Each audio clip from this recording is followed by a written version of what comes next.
घर घर जले हैं अवध में पिया, आज लौटे अयोध्या में रघुवर सिया। 14 बरस का वनवास पूरा करके जब भगवान राम अयोध्या लौटे थे तो वहां की प्रजा ने घी के दीपक जलाकर स्वागत किया। और अब तो 500 बरस बाद भगवान का वनवास खत्म हो रहा है, अवध में राम आ रहे हैं। नमस्कार, मैं हूं रोहित सिंह सावल। ऐसा पहली बार हुआ है जब किसी मंदिर का इंतजार पूरा देश बरसों से कर रहा था और इस ऐतिहासिक अवसर पर हम खड़े हैं उसी राम मंदिर के परिसर में जो 23 जनवरी से आप सभी के लिए खुल रहा है।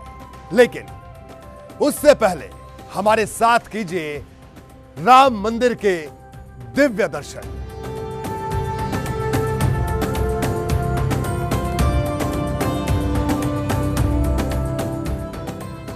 कैसा बना है अयोध्या का भव्य राम मंदिर? राम मंदिर में कहां और कितनी दूर से होंगे रामलला के दर्शन? आपके मन में ढेरों सवाल होंगे। एबीपी न्यूज ने न सिर्फ मंदिर का जर्रा जर्रा बनते देखा है, बल्कि आपके लिए वो सारी जानकारियां जुटाई हैं जिससे न सिर्फ आप घर बैठे रामलला के दर्शन कर पाएंगे, बल्कि जब भी आप राम मंदिर आएंगे तो हर कदम की पूरी जानकारी आपके पास होगी। एबीपी न्यूज की एक्सपर्ट टीम ने मंदिर का ऐसा मॉडल तैयार किया है जो हूबहू मंदिर जैसा है।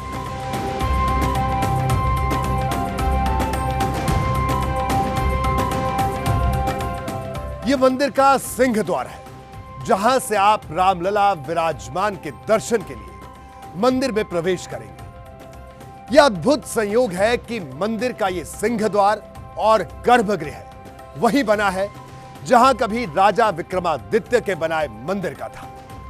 खुदाई के दौरान जो साक्ष्य मिले थे उसके आधार पर यह कहा जा रहा है कि सामने के परकोटे से यानी पूर्वी द्वार से एंट्री के बाद आपको ये 32 सीढ़ियां मिलेंगी जो मंदिर के बरामदे या चबूतरे तक ले जाएंगी। इन सीढ़ियों के दोनों तरफ मूर्तियां लगी हुई हैं।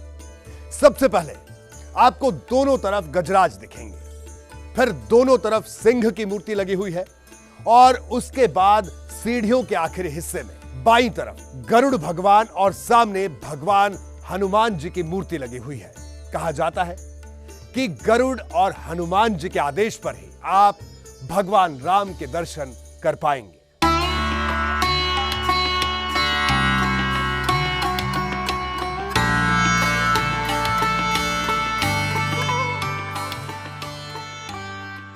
यह अद्भुत संयोग है कि मंदिर का यह सिंह द्वार और गर्भगृह वही बना है जहां कभी विक्रमादित्य के बनाए मंदिर का था। सिर्फ ये मूर्तियां ही नहीं, पूरा मंदिर राजस्थान के भरतपुर में वंशी पहाड़पुर के सैंडस्टोन से तैयार किया गया है। इन पर नक्काशी चमकती भी है और सॉफ्टनेस के कारण जल्दी भी होती है। इसी खासियत की वजह से पूरे देश में इस पत्थर को चुना गया।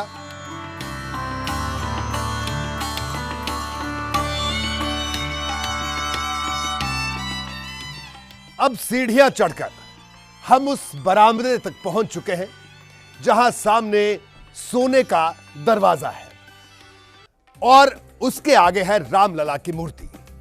शास्त्रों के हिसाब से मंदिर जब बनता है तो निर्माण ऐसा होता है कि सामने से सीधे भक्त को भगवान के दर्शन हो। यहां भी आप इस मुख्य द्वार से ही सीधे रामलला के दर्शन कर पाएंगे। आपको इसके वास्तुकला के बारे में भी बता दें।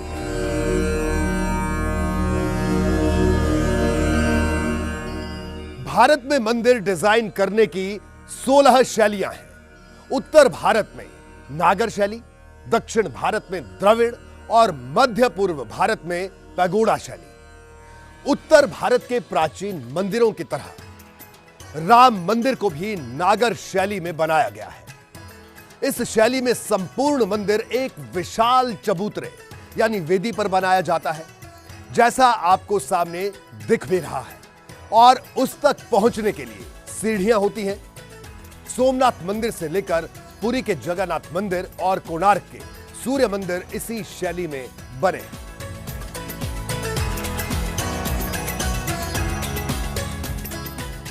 मंदिर में प्रवेश से पहले सोने से मढ़े इस दरवाजे की कहानी आपको बताते हैं। महाराष्ट्र के चंद्रपुर से आई सागौन की लकड़ी से यह दरवाजा बना है।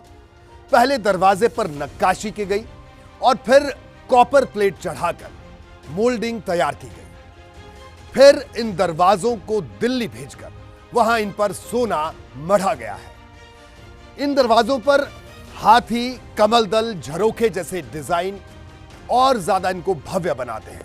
हिंदू धर्म में शुभ के जो भी प्रतीक होते हैं उन चिन्हों को दरवाजों पर उकेरा गया है। प्रवेश द्वार पर लगा दरवाजा, यह दरवाजा 14 फुट ऊंचाई का है और ऐसे कुल 14 दरवाजे पूरे मंदिर में लगे हैं। चलिए अब मंदिर में प्रवेश करते हैं।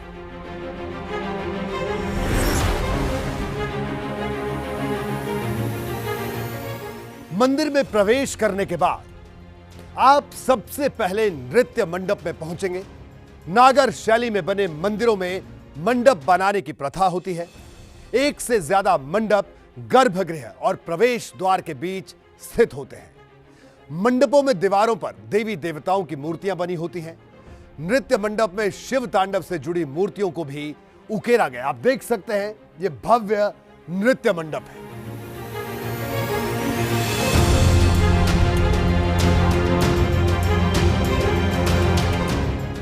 खंभे पर बनाई गई इन मूर्तियों में से एक को बनाने में 12 से 15 दिन का वक्त लगा। एक खंभे पर ऐसी 16 मूर्तियां बनाई गई हैं। आप हर मंडप को उनकी खंभों पर बनी मूर्तियों के हिसाब से भी पहचान पाएंगे।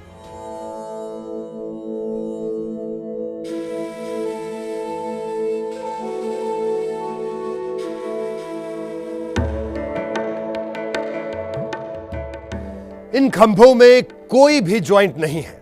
इन खंभों पर आइक्रोनोग्राफी यानी पत्थरों पर मूर्तियां उकेरने का काम और कार्विंग यहीं पर किया गया है। मंदिर में कुल 390 पिलर हैं, जिनमें 170 पिलर ग्राउंड फ्लोर पर है। प्राण प्रतिष्ठा के समय तक 70 खंभों पर नक्काशी का काम पूरा हो चुका है। जहां से श्रद्धालु गुजरेंगे उन सभी खंभों पर नक्काशी पूरी की जा चुकी है।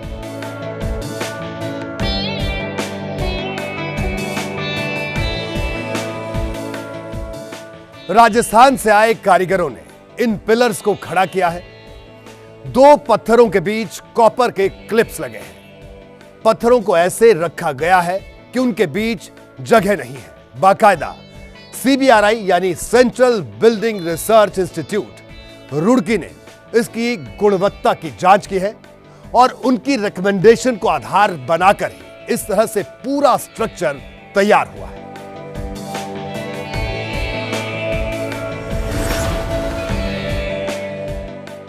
नृत्य मंडप से आगे बढ़ते हैं तो रंग मंडप आता है। यह भगवान गणेश की मूर्तियां यहां पर दीवारों पर उकेरी गई हैं। एक खंबे को बनाने के लिए एक ही टीम लगती है, जिनका काम मूर्तियों का आउटलेयर बनाना, श्रृंगार करना और फिर फिनिशिंग टच देना होता है।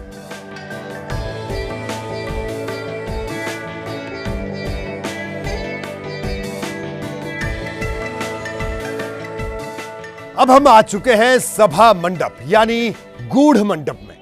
यह सबसे बड़ा और ऊंचा मंडप है, जिसके बाद सीधे गर्भगृह के दर्शन होंगे। भक्तों को यहीं से अपने आराध्य श्री राम के दर्शन करने होंगे। यहां पर खंभों में भगवान विष्णु से जुड़ी मूर्तियां उकेरी गई हैं। यहीं सामने लगा है सोने का मढ़ा यह दरवाजा।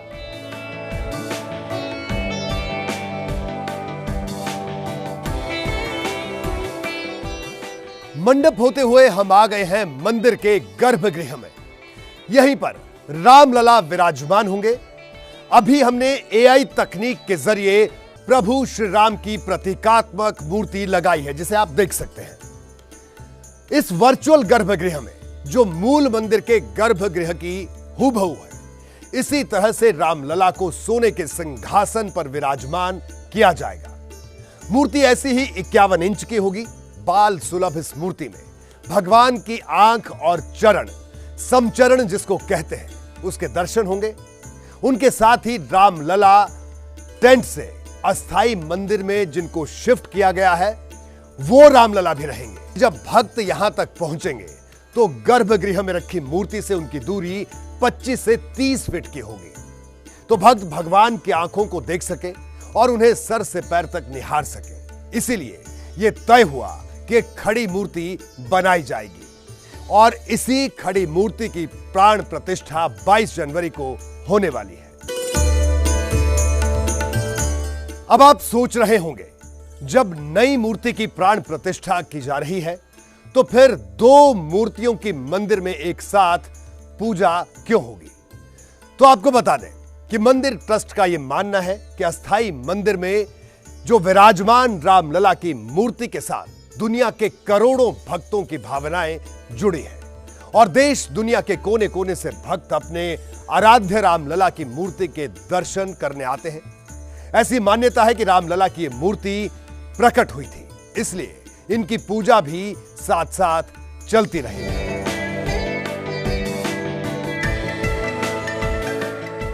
क्योंकि ये गर्भगृह होगा, इसलिए यहां आसपास कोई खिड़की नहीं होगी। इसलिए जो मंदिर आपको बाहर से खुला खुला दिख रहा था, वो अंदर में बिल्कुल चारों तरफ से बंद होगा। 8 दिशाएं, अष्टभुजाएं और विष्णु के 8 स्वरूपों को ध्यान में रखकर गर्भगृह अष्टकोण में बनाया है। इसी के एक तरफ प्रार्थना मंडप और दूसरी तरफ कीर्तन मंडप होगा। जब मंदिर पूरी तरह से तैयार हो जाएगा तो यहां कीर्तन मंडप में कीर्तन और रामधुन लगातार होती रहेगी। अब इस गर्भगृह से जुड़ी एक और खास बात आपको बताते हैं। राम नवमी के दिन सूर्य करेंगे रामलला का अभिषेक।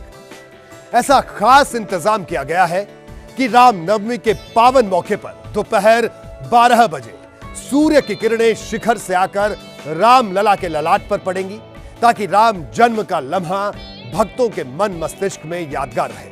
अब आप सोच रहे होंगे कि ऐसा कैसे मुमकिन होगा? दरअसल यह मुमकिन हो पा रहा है तकनीक की वजह से। जब इस जगह पर राम नवमी के दिन सूर्य के चाल की गणना की गई तो पता लगा कि सूर्य की किरणें उत्तरी दिशा से पड़ेंगी, तो फिर उसे ललाट तक कैसे लाया जाए? अब बेंगलुरु में ऐसा कंप्यूटराइज्ड सिस्टम डेवलप हो रहा है कि सुराग के जरिए सूर्य की किरण गर्भगृह में आएंगी और राम नवमी को दोपहर 12 बजे रामलला के ललाट पर गिरेंगी। अगले 20 सालों तक सूरज की मूवमेंट क्या होगी, उसके हिसाब से प्रोग्राम बनाया गया है।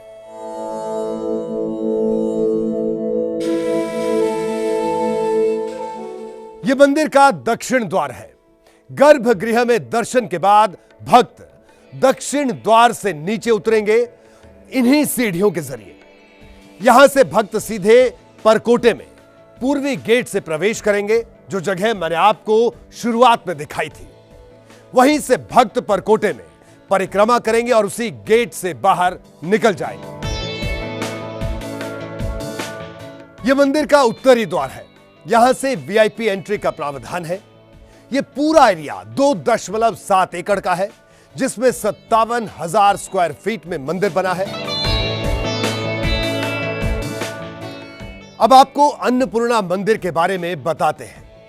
पुराणों में जिस सीता रसोई का जिक्र है, लोगों की भावनाएं थी कि सीता रसोई को भी जोड़ा जाए, तो मंदिर ट्रस्ट ने तय किया कि यहां पर एक अन्नपूर्णा का मंदिर होगा, जो कि शक्ति का मंदिर माना जाएगा और यहीं से भगवान के प्रसाद की व्यवस्था होगी। जो प्रसाद बनेगा वही भगवान को भोग लगाया जाएगा।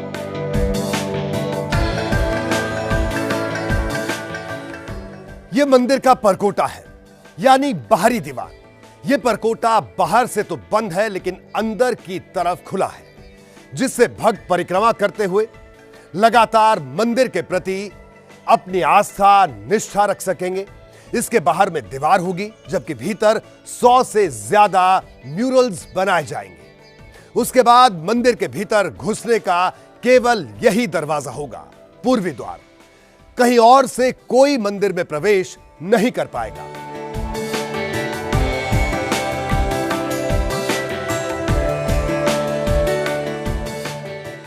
आगे बढ़ने से पहले हम आपको बता दें कि इस पूरे मंदिर में कहीं भी लोहे का इस्तेमाल नहीं किया गया है, क्योंकि लोहे की आयु होती है 90 से 100 साल।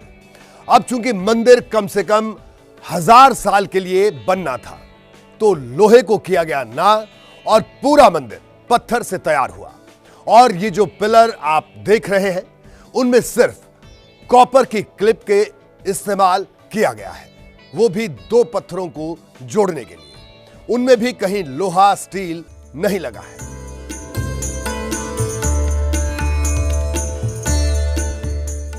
अब इस ऐतिहासिक मंदिर की नींव के बारे में भी आपको बता दें। जब यहां की मिट्टी की जांच हुई तो पाया गया कि सैकड़ों साल पहले सरयू नदी यहीं से गुजरती थी। इसलिए नींव के लिहाज से यहां की मिट्टी इतनी मजबूत नहीं है कि 1000 साल के लिए मंदिर को मजबूती दे पाए। तो तय हुआ कि यहां ऐसी मिट्टी लाई जाए जिस पर मंदिर मजबूत बने। तो हुआ यह कि 2.5 एकड़ जमीन की मिट्टी को बाहर निकाला गया और टेक्नोलॉजी के जरिए मिट्टी में सीमेंट और केमिकल मिलाकर ऐसा मिक्सचर तैयार किया गया जिसमें पत्थर जैसी गुणवत्ता हो जाए। पहले 15 मीटर की खुदाई हुई और फिर उसमें 47 लेयर मिट्टी के डाले गए, जिस पर यह भव्य मंदिर बनकर तैयार हुआ है। इस मंदिर में कोई बेसमेंट नहीं है।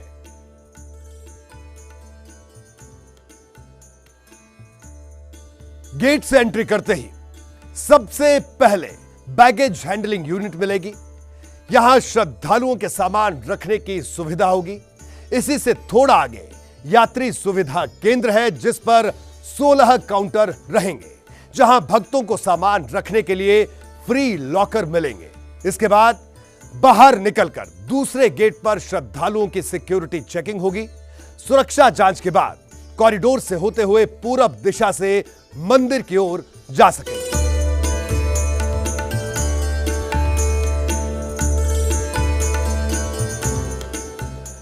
करीब 3,500 मजदूरों की मेहनत का यह नतीजा है कि 40 महीने में मंदिर का पहला फेज पूरा हो गया है।